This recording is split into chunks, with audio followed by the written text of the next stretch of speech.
You're not going to want to miss this episode of FinTech Flo. On this episode, we talk about the circular funding powering the looming AI tech bubble, a wild NBA accounting scandal, and the parallels between the Los Angeles Dodgers and many successful tech startups. Let's get into it. FinTech Flo. If you didn't know I was an idiot beforehand, you're about to find out. Sick. May 1, 2012. Does that date have any significance to you?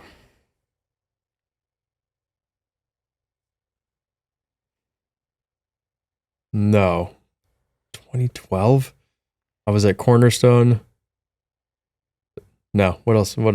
It's when Guggenheim Baseball Management finalized their deal to acquire the Los Angeles Dodgers. Oh, what a day. For $2.1 billion. What a day. That's a great day. We'll get to that in a second. Hi, everyone. My name is John Siegel, Senior Content Marketing Manager here at FloQast, and the de facto Head of Communications. And today, first episode of FinTech Flo in a while, I'm joined by this guy. Mike Whitmire, co-founder, CEO of FloQast, inactive CPA, and FloQast certified accountant as well. FCA, you could say it. Mm-hmm. Before we get started on this rebooted version of the show, we're going to do unboxing. Does Harper watch unboxing videos? Does she watch boxing videos? No, unboxing. It's like boxing videos. No, I don't want her watching unboxing videos either. Not even like the kid stuff or anything like that? Okay, well, we're going to unbox today. We got this. It says Codie's. Yep. I'm sure you know about it already. It's pretty heavy. I got it delivered earlier today. Oh, yeah? It's got some weight to it? Let me get this. Oh, yeah. Nice.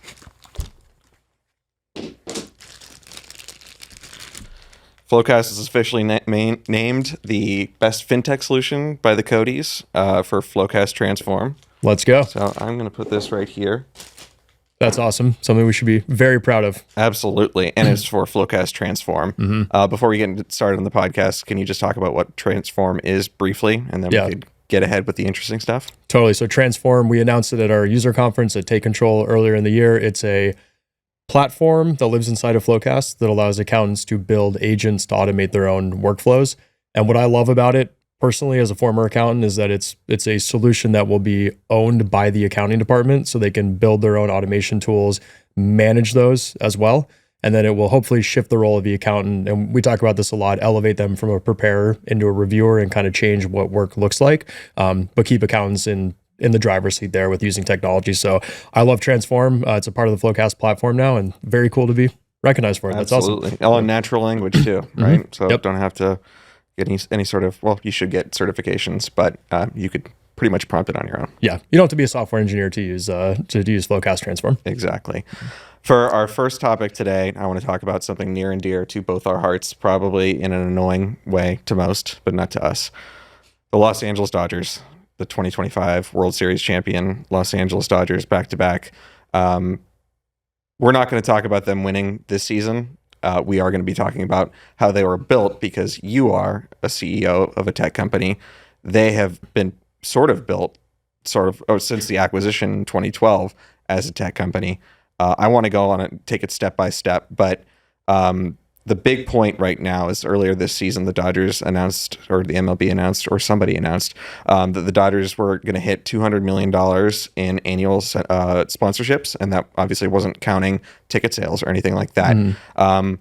As the co-founder and CEO of a tech company, not the same as an MLB team or anything like that, but you could speak to the initial cash burn and how that impacts long-term valuation. And I wanted to get your, how do you think about that, and how to have, in the 10 plus years that you've run FloQast, what's the reasoning behind that? So can we talk about at least one part of the season, which I think everyone will agree on, which is how awesome the World Series was? Yes. It was just an incredible World Series, and Game 6 or Game 7 were both amazing Objectively. games. If you're a baseball fan, it was an amazing World Series. Yeah. So I won't brag on the Dodgers, but like the games were so good, man. It was so awesome. It was so awesome. So then, okay, back to the Dodgers. Like the way I think about it, how the Dodgers operate versus other baseball teams is, if I compare it to the business world, it's like public companies versus VC-backed private companies. And the mentality of a public company is quarterly earnings, short-term thinking, optimizing profitability, maximizing that, making your shareholders happy. That's how a lot of baseball teams and sports franchises in general are run today. It's like about maximizing cash flow, not necessarily investing in the long term. And it's more about making your investors happy for a lot of people, which is one family ownership, or like one family owner, or a smaller group of people who own a franchise, maybe some private equity, like in the Houston Astros example, you got some private equity people over there. So it's really short-term thinking and maximizing annual profitability. When the Guggenheim group came in, they clearly had more of a let's invest in the foundation of the team, which was we traded for a lot of very expensive players, right? Like early it was like Adrian Gonzalez, I think Josh Beckett, Carl Crawford were in that deal too. They're all really expensive, and it was a salary dump. We were happy to take them on from the Red Sox because like we had the money and they were better than what we had at the time. So the team improved, got better, playoffs. It was awesome to watch. But like we were willing, by we, I always say we, the Guggenheim, we, the Dodgers, were willing to spend a bunch of money to invest in the team, make the team better. That gets the fans to come out. That allows you to sell a huge TV rights deal as you get more viewers and everything. So that foundational investment was really important.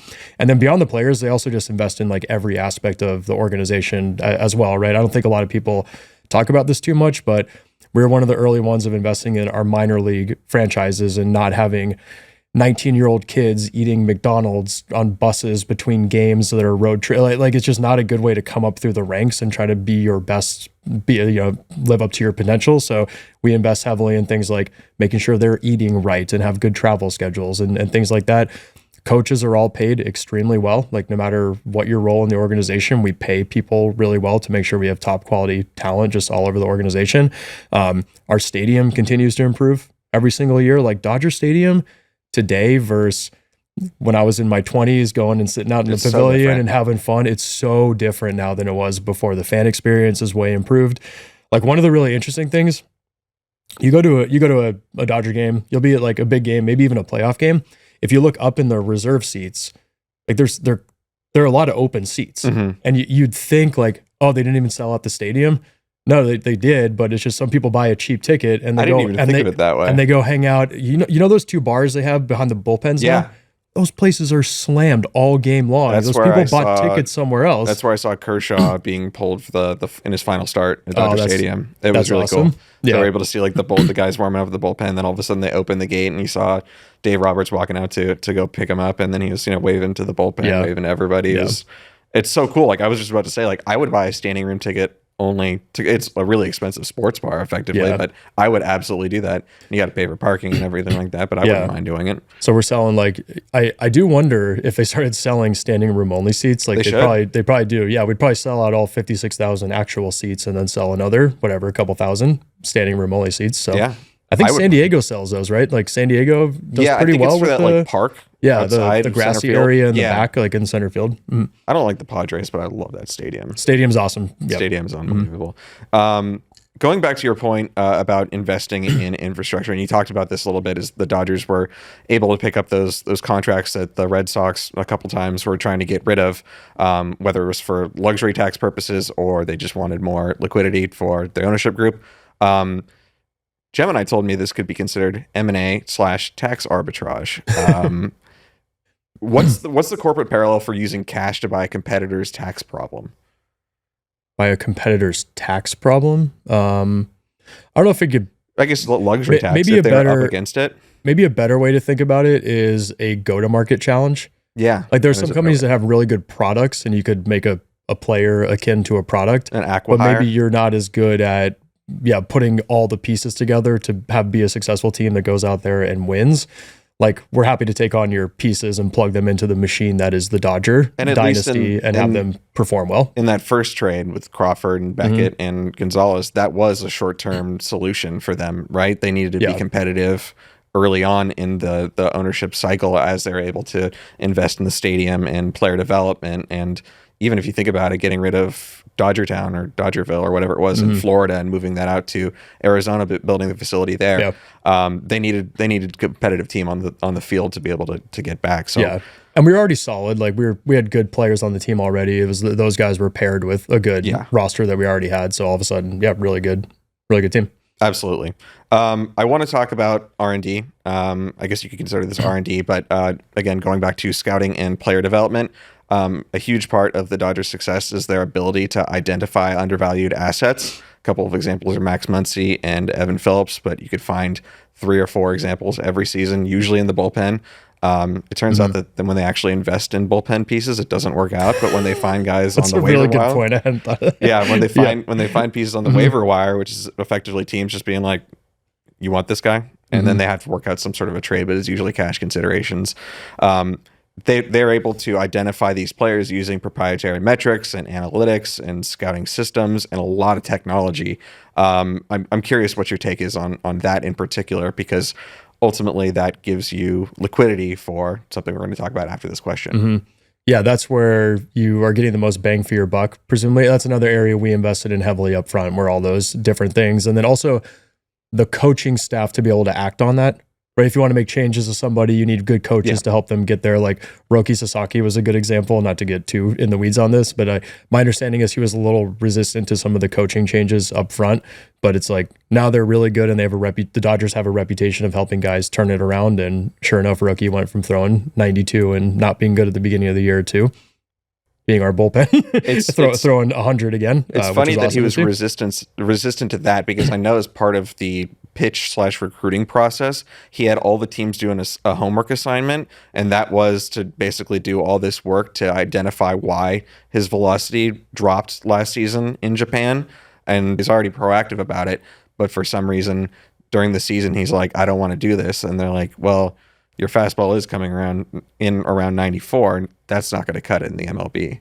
I hadn't heard that I didn't know that pitch story. That's fascinating. Yeah, that doesn't make much sense, but I'm glad he ultimately listened and changed his windup, and now he's throwing 100 again. Yeah, we'll take it. It is out of the bullpen, so we'll see if it's sustainable. But I'm curious about FloQast, or from your perspective as a CEO. You mentioned investing so heavily in R&D early on. Obviously, it's what the Dodgers did too, both at the pro level scouting and player development, and then also identifying college seniors that typically would have gone undrafted. Maybe they have one specific trait that the Dodgers really liked and thought that they could maximize, and that all of a sudden turns them into a real prospect, and they're giving them like $1,000 bonus, so they could go out give more draft bonuses or allocate more draft bonuses for the higher value prospects and stuff like that.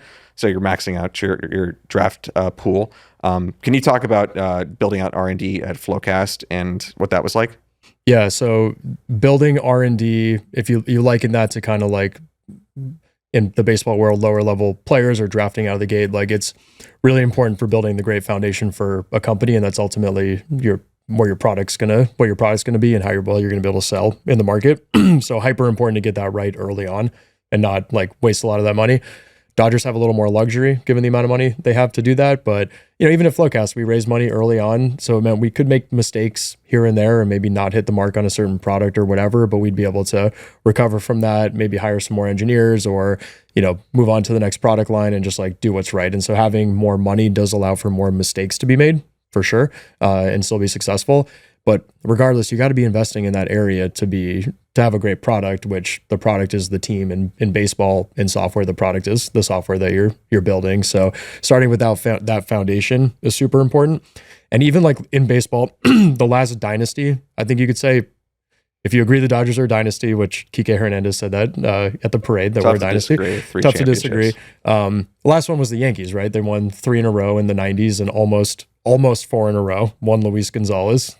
Oh yeah, the bloop single. We bloop single up the middle off Mariano Rivera to hold that back. Beautiful day. But like that team was not. I remember at the time everyone complaining about how much money they were spending, and really like they signed A-Rod and then Jason Giambi and then Mark Teixeira. Like, they're getting all these guys, but people forget it was an incredible foundation of guys who came up through the minors. Like Derek Jeter was awesome, Paul O'Neill, Jorge Posada, Mariano Rivera. Like they were the foundation of that team, and then they added all the big money guys on top of it.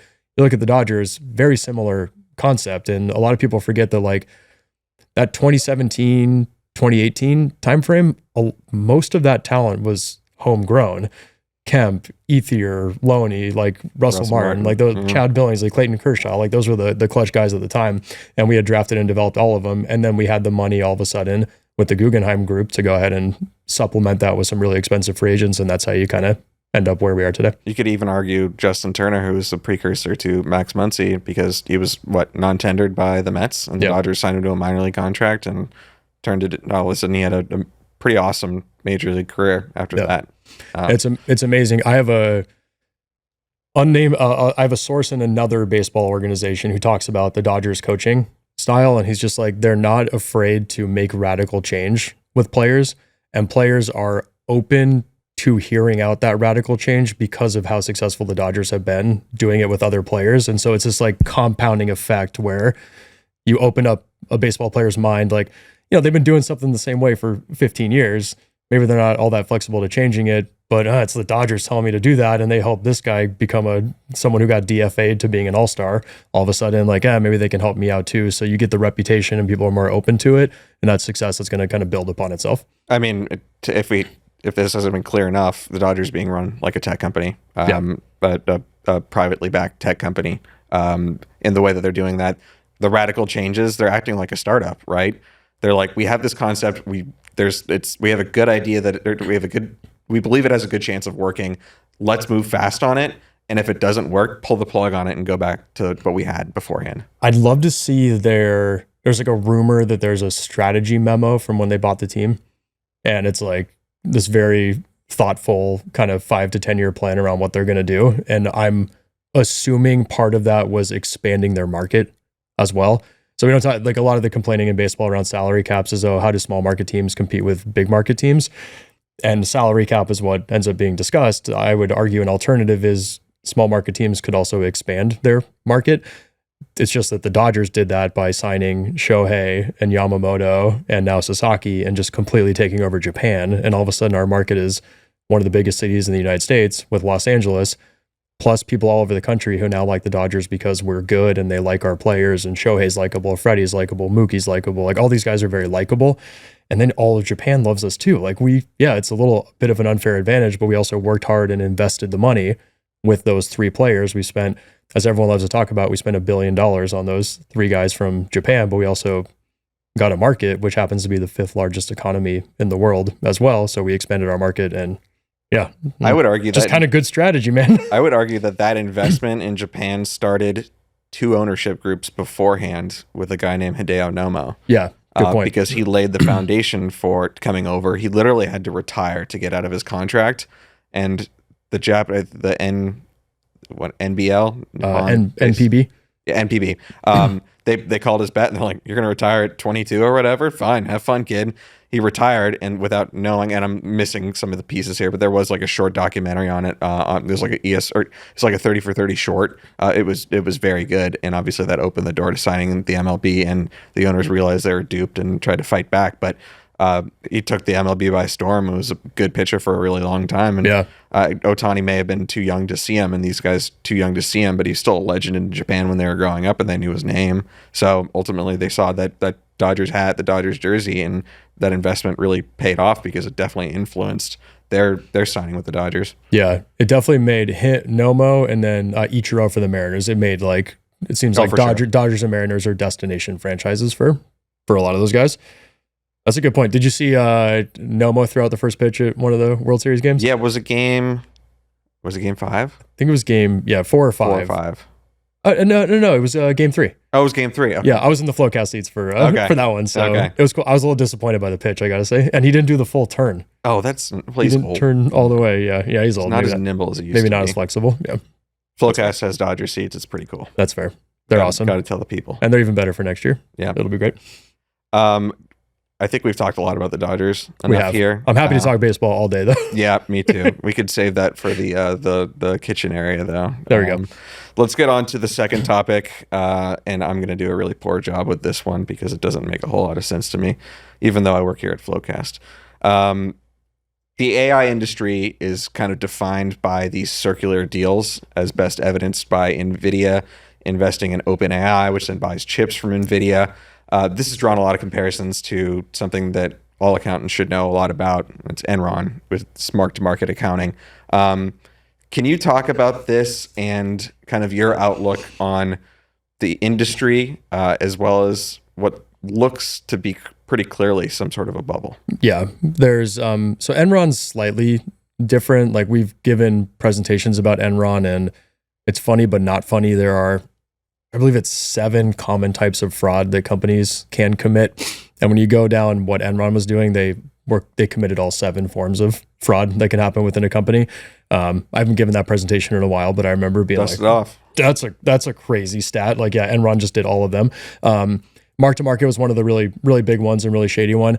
I guess what was different is like what they were doing, they were hiding it. What's happening in AI land right now, you might not be able to like call it technical fraud, but it's definitely, these deals are very sketchy. The circular reference deals where it's like OpenAI commits X billions of dollars to whatever company, the valuation of that company goes up, and then it's like this, the revenue circular reference. And the other one that's really shady to me is when percentages of equity are given out as part of these deals as well, because like there was a deal with AMD recently where, yeah, just the value of AMD went up by enough to cover, or of OpenAI went up enough to cover the expense that would have come out of AMD. And so everyone was like net positive around all of it. But the gist is it's a bunch of future promises around all these sales that are going to ultimately occur. Like the Amazon one, that was just a $300 billion data center warehouse build out. And so they'll buy all the chips for that.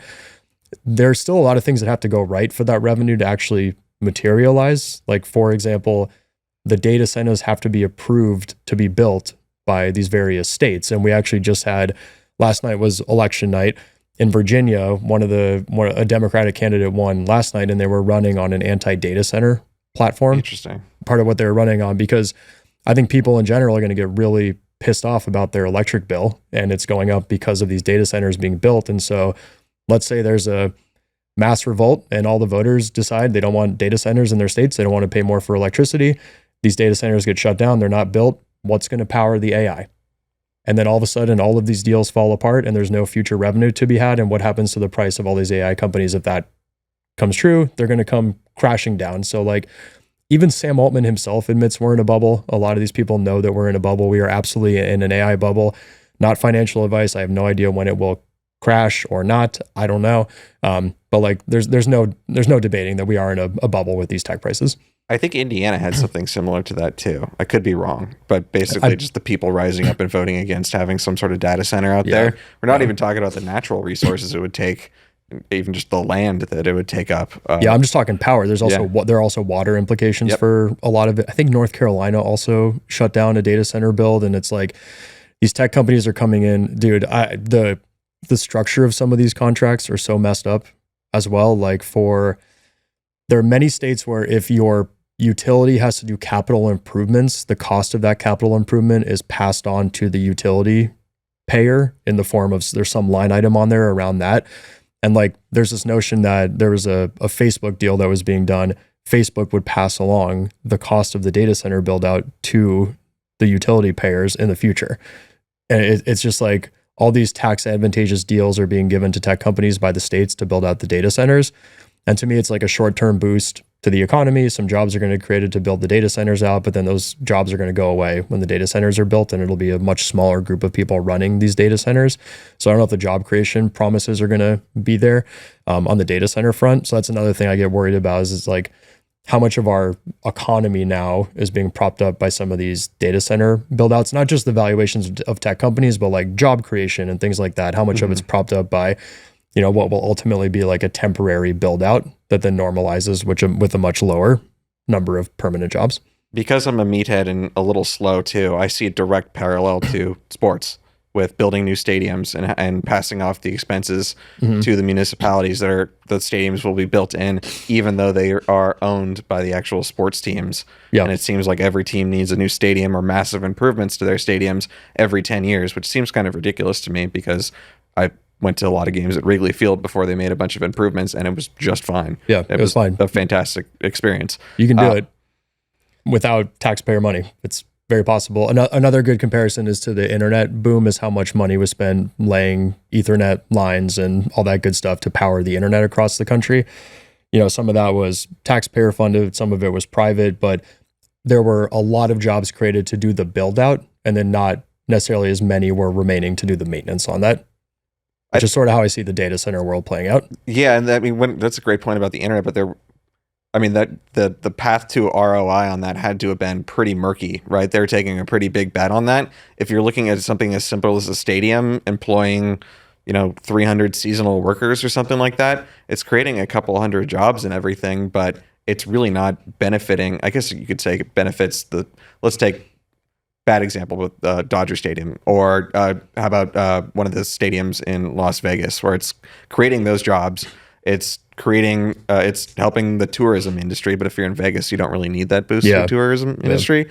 So it just seems pretty murky to me. But at least the internet one paid off, because I mean, what would we be doing without the internet? Yeah, it just took, in terms of the stock market, it took 15 years longer than people anticipated to pay out, because during the build out was when we had the bubble, and then the crash. We continued to build out the infrastructure, but stock companies that were supposed to benefit from that build out, their stock prices crashed. In the meantime, we continued to build out, and then ultimately the promise was executed on, and that was then shown in the form of valuations of companies like Amazon, Facebook, all the good ones come around, and then they blow up and do really well. So that's probably how AI shakes out. Like, the ones that are probably going to become the most valuable companies might not exist yet in the AI world. Some of them are going to be hyper valuable. Like, you could see OpenAI remaining to be really valuable, or alternatively, what OpenAI does becomes commoditized and that goes away, and their valuation today, you look back on it in 15 years, you're like, that was insane that company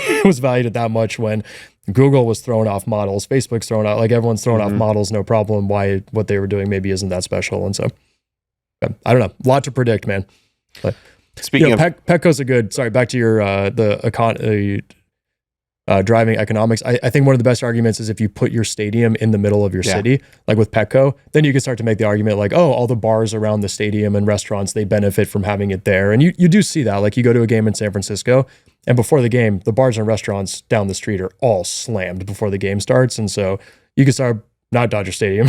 Nothing's close enough to the stadium. Actually, when we went to those games, because my gym is downtown anyway, I would just Uber over to the shortstop, which is about like a 7-minute walk from the entrance closest to the seats. Yeah. I'd known about them before, but I never realized how close they were to the stadium. And you walk through a cool little neighborhood with these old craftsman houses, but it's not close enough it's not like San Diego or San Francisco, where you walk right out and there's bars and restaurants and things to do and tourist attractions. You said it was a 7-minute walk to the stadium from the shortstop, which is the closest bar. Actually, I think, that's the closest bar. That's awesome. Nice little walk through Griffith Park and beautiful houses and everything. Yeah, I don't know what you would. I think it's Echo. It's Echo Park, right? Okay, you don't get to go through the actual park.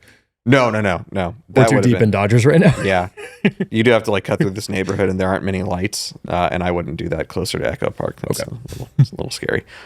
Speaking of AI, the Chartered Professional Accountants of Canada, go Habs, are urging the Canadian government to establish stronger guardrails around AI. So a couple of the points that they made: independent assurance, human oversight, strengthening governance, economic competitiveness, and AI literacy. I think AI literacy is probably a good place to start, because at this point in time, I'd be curious to see how many people haven't used some form of AI, even if it's ChatGPT or Gemini. But we're talking at a much bigger level, using it at FloQast or something like that. Using it to do accounting work, that sort of stuff. So I'm curious what your thoughts are there. I don't think that there's going to be a ton of pushback, considering how much we talk about this, but the people of Canada have spoken. It's funny you should say that. Just last night, I found out my wife has not used any ChatGPT or anything like that so far. So she's staying out of this world. I don't know. Sounds like me with the head. I was like, really? She's like, yeah, I've never used ChatGPT. I'm like, all right. And even Harper knows what ChatGPT is because of the World Series commercials. Oh, really? It actually worked. She said, yeah. But I think, so my general take is I agree with Canada. I think they're onto something. I think there need to be pretty strict guidelines around this. Like, AI literacy is a starting point. But my concern about AI literacy is, like, you can know all about it, but you still don't know how the models work or why they did what they did. And I go back to, like, man, I went deep on how these things are trained and how it actually occurs. And there are billions of parameters that go into, and the parameters are just weightings around like different decisions that are being made and how you're going to predict things. And if you don't know how the predictions are being made, you're not going to be able to audit it. And the people who are building these products don't know how the parameters are being tweaked. The model tweaks the parameters on its own. And it's just like, no one knows how these things really work the way they work.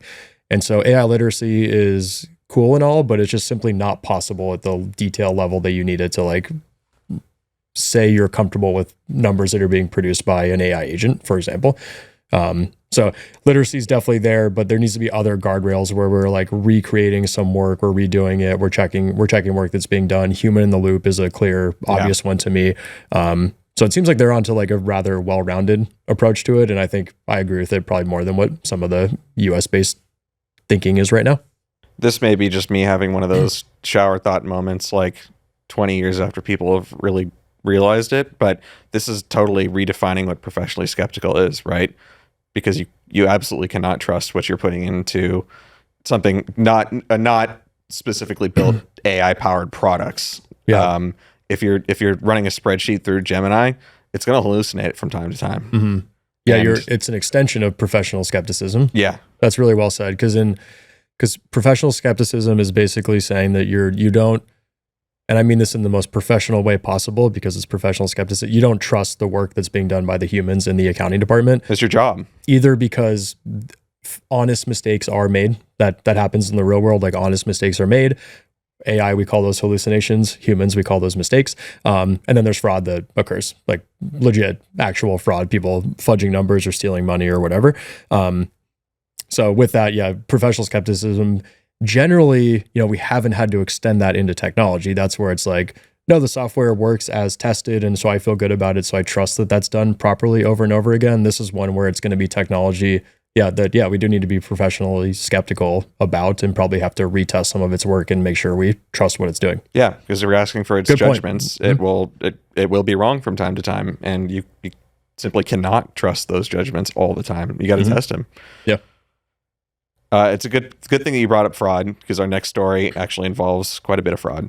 The senior VP of FP&A for an NBA basketball team, I won't name who, you could easily Google it, was NBA, charged, man, they can't get anything right now. No, they cannot. They were charged with embezzling $3.8 million, almost $3.8 million.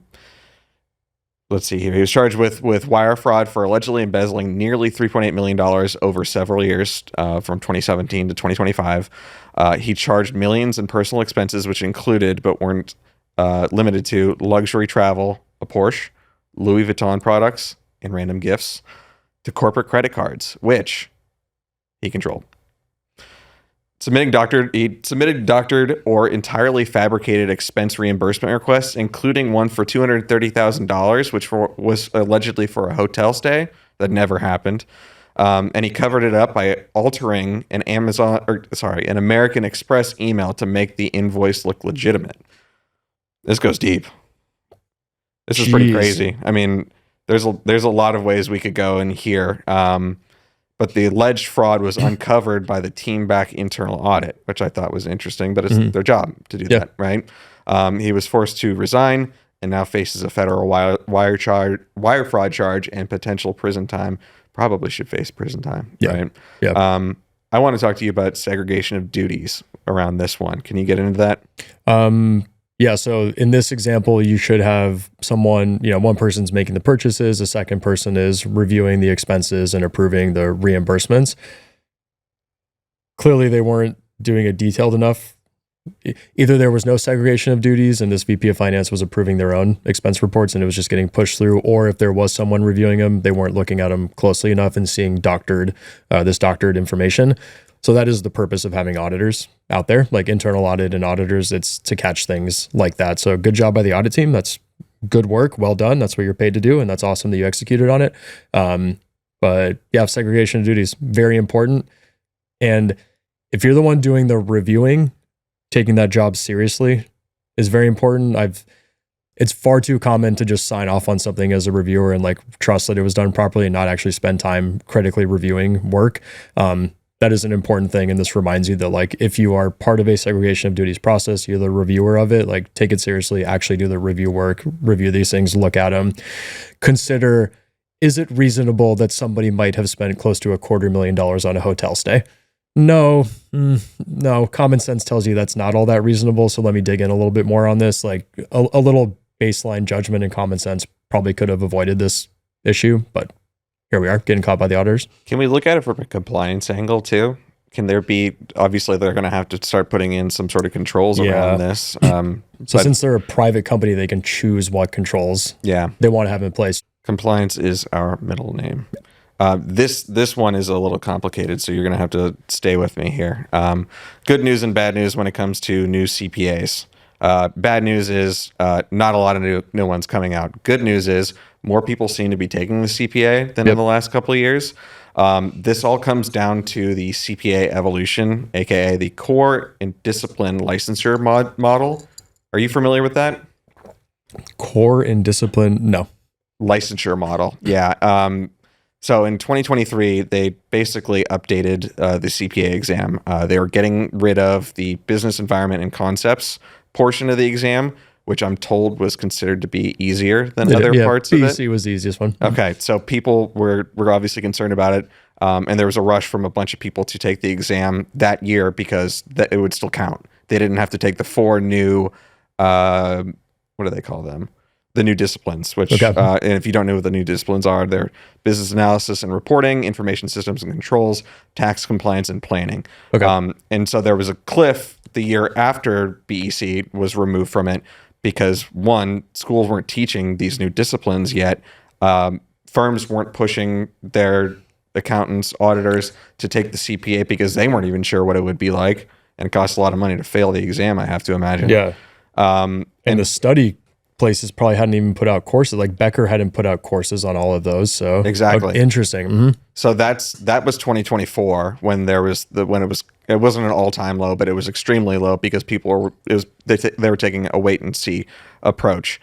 But as people kind of understood what these new disciplines were, and obviously the study materials and schools started teaching this stuff, more people took the CPA exam. More people started to take the CPA exam than beforehand. So there was kind of a backlog of people, and they all rushed to take the CPA, if that makes sense. It does. I'm thinking about the story behind the numbers here. So that does not necessarily mean more people entered the accounting profession. You still have the same number of people graduating. There's more of a crunch in 1 year to pass the CPA versus a prior year because there was uncertainty. Yeah. Well, it'd be nice to have more CPAs. I guess for starters, I think it's a really smart move. Like, yeah, BEC was the easy one and in many ways felt like common sense. And then having one of those 4 disciplines is a lot more impactful for your career and allows you to like differentiate yourself interviewing and all that good stuff. So that's awesome to hear. But yeah, objectively, those new disciplines seem like they make a lot of sense. They make a lot of sense. I can sit there and be like, okay, I understand any direction you want to take your career in with like all the career pathing opportunities for accountants. Yeah, you want to become good at systems. That's awesome. You can do that.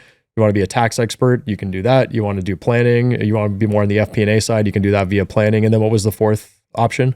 It was business analysis and reporting, information systems and controls, and tax compliance and planning. Yeah, there you go. So that covers like the career pathing opportunities for accountants. That's very smart. Selfishly, I kind of want to talk about FCA here. Okay. The FloQast Certified Accountancy Program or Accountant Program.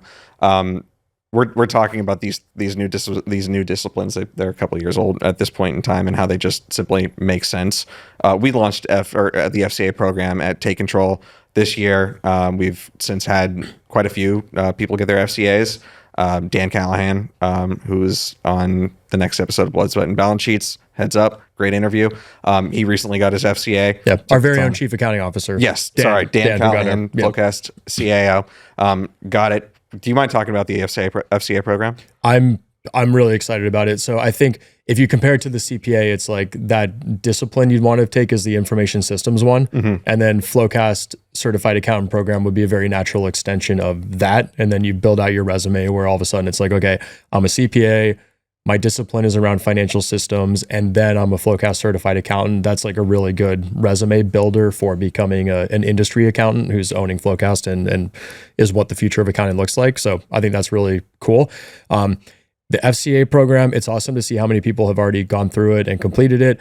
It's also just the feedback I've gotten from people as I talk to them about it. I was at Sweet World in Vegas about a month ago at this point, and just everyone I talked to who had heard of the program loved it, and they were in process of doing it or had already completed it and just love what we're doing. And it's really the fact that FloQast is by accounts for accounts and then putting our money where our mouth is about the future of the industry and saying like, we're building a platform that we want accountants to own, and we're investing in an upskilling program to make sure you're successful in the future of accounting is really compelling and means a lot to people. So it's been really cool to see the anecdotal reaction to it, and then the numbers of people going through it has been awesome. Also, I love FCA. I think it's huge. I think it's like really cool.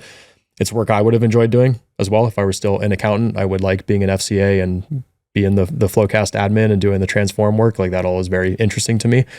So selfishly, I would have liked it, and then I feel really good that we're able to do it and put it out to the market. All sorts of accountants have gotten their FCA at this point in time, but I think it's really exciting to see the more junior level ones taking it and being proactive, because they're going to be the controllers and the CAOs and the CFOs in 5-10 years. Yeah. So and being that proactive and getting out in front of it, it's obviously it's a level up from.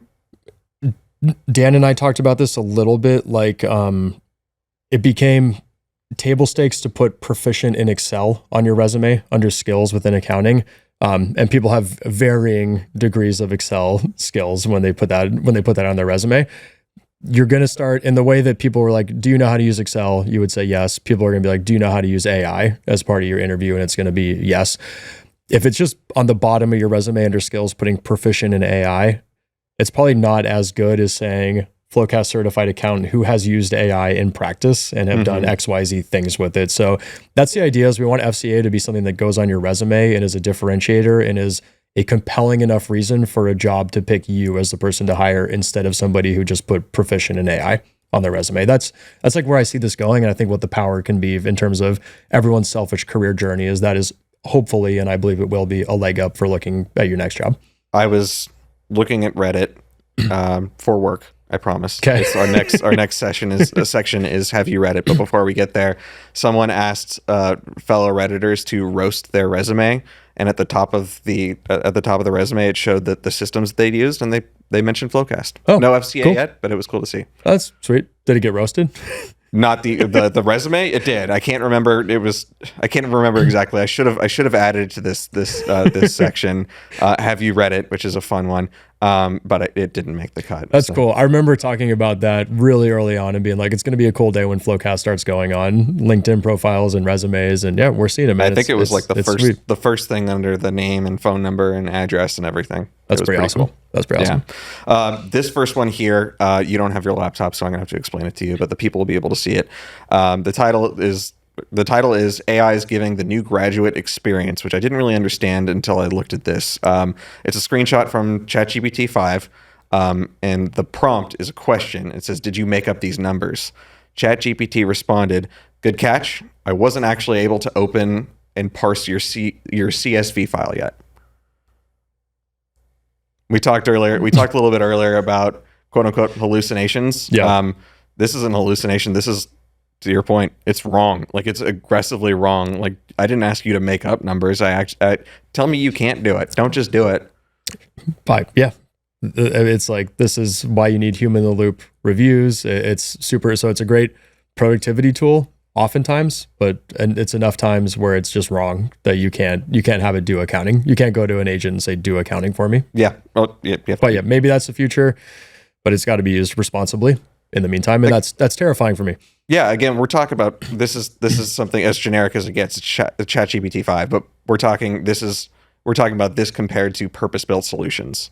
Those are built for these examples where you're actually adding a spreadsheet and prompting it to do something, where you have much more confidence that this is literally what it was built to do, versus ChatGPT 5, where it's clearly not. Yeah. The more purpose-built something is for that task, the more effective it's going to be. That's what I'm banking on for sure. Agreed.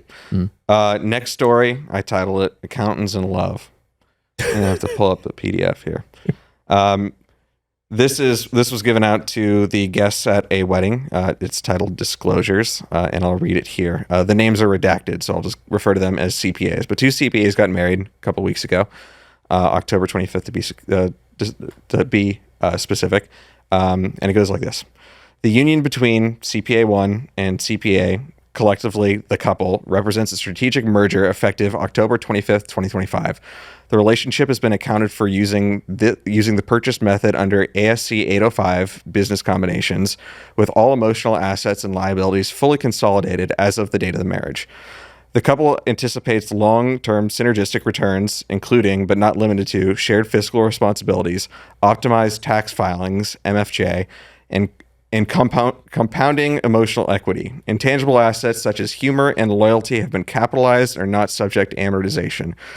No substantial doubt exists regarding the couple's ability to live, laugh, love, and budget jointly.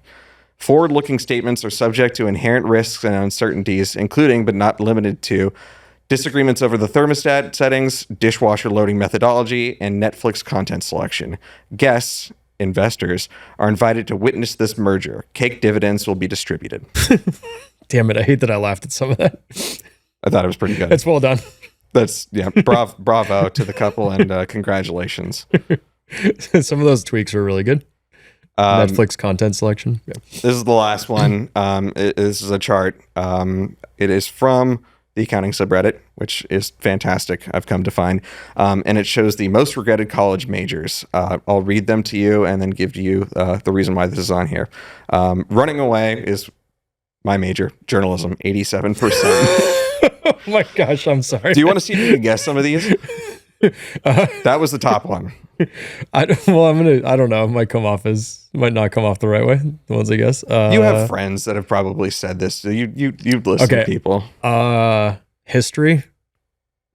Not specifically. No, not on here. Not specifically. There are forms of history. Actually, there's not. No form of history on there. Something. I mean, it's got to be something in the liberal arts world. Yes, liberal arts / general studies is one. It's just, okay. That's one. There's no discipline underneath that. Okay. I don't know. I could see other ones. I think liberal arts, journalism, all peripherally related to those, and a few outliers. Okay. Yeah, I'm not sure. Sociology, liberal arts, communications, education, marketing, management, and research, medical clinical assisting, which I thought was kind of interesting, political science and government, biology, and English / lit. Huh. Yeah, I'm surprised by some of those. And the reason why this is on the accounting subreddit was this person put, "We did it, boys. We aren't on the list." That's awesome. That's great. I like it. That brings us to the end. I am shocked. I definitely thought you were going to say accounting is one of them. I thought so too. I had to read it three times because Glassman sent it to me, and I was like, "What? I don't." And then I was like, "Oh, I get it. They're happy that they're not on the list." Yeah, that's awesome. Finally, we made it. Last one, and this is an Easter egg. So I'm actually going to have to show you this. The people will see it, but I need you to take a look and tell us what that is. Oh, that's Percy. Can you tell people why FloQast has a peacock / peahen in front of its office from time to time? So we moved in this office. Man, we've been here, 7 or 8 years? 2017? We just renewed the lease. I should know this. So yeah, we've been here for 7 years. We just renewed the lease. I think it was longer than that because I started in 2018 and you guys were definitely here, and it was October 2018. Yeah. So we've been here. I guess our second lease term has already started. Now I'm delegating a whole lot of things these days, so I don't know. I don't know when we signed that renewal. Yeah, Percy, I think, has been here since we moved into the building. It's like the neighborhood peacock or peahen. I don't know which one it is. I could be wrong, but I heard that his owner since passed away or moved or something, and he or she kind of lives on their own, which is crazy because I have to imagine there's coyotes in this neighborhood. There are definitely coyotes in this neighborhood. And this peacock or peahen, we don't know, has been around that long and is still kicking, still squawking. That's pretty insane when you put it that way. Yeah, my understanding is it's just like a neighborhood peacock we have, or peahen, whichever one it is, and it's probably eating bugs and then fed by some people in the neighborhood just randomly. But yeah, so Sluty lives 4 blocks from here, and he has like a coyote on his Ring camera. There are definitely coyotes around here. That's super impressive. It's a survivor. Maybe they're just in awe of Percy. Are they multiplying? The coyotes or the peacocks? Yeah, I don't think so. No, it's just the one. Yeah, what if this is a different bird every time? Because how long do those things even live for? I don't know. Probably a while. Some birds can live a shocking amount of time. Yeah, they can. Mm-hmm. I don't know. Yeah, that's our neighborhood peacock. We love them. And do they have it has an Instagram account as well, right? Oh, I think it does. We'll have to get that. We'll put that in the description. Yeah, it's got his own Instagram account. All right. With that, thank you for tuning into this rebooted FinTech Flo episode. My name is John Siegel. That's Mike Whitmire. If you listen to this episode without going to Flo Academy and getting your CPA, you should have. You can, I think. Can you? Yeah. Go in there. Free, open anyone. Yeah, we and want to just- encourage everyone from accounting to go Exactly. Go there, get your CPA. It's free if you haven't signed up. It's Flocademy, FLOQADMDEMY .flowcast.com. Sign up if you haven't. Get your free CPA. It's good stuff. Thank you for watching. Really appreciate it. And Cody's. Go Codies, go Dodgers. Go Dodgers. Thanks, everyone.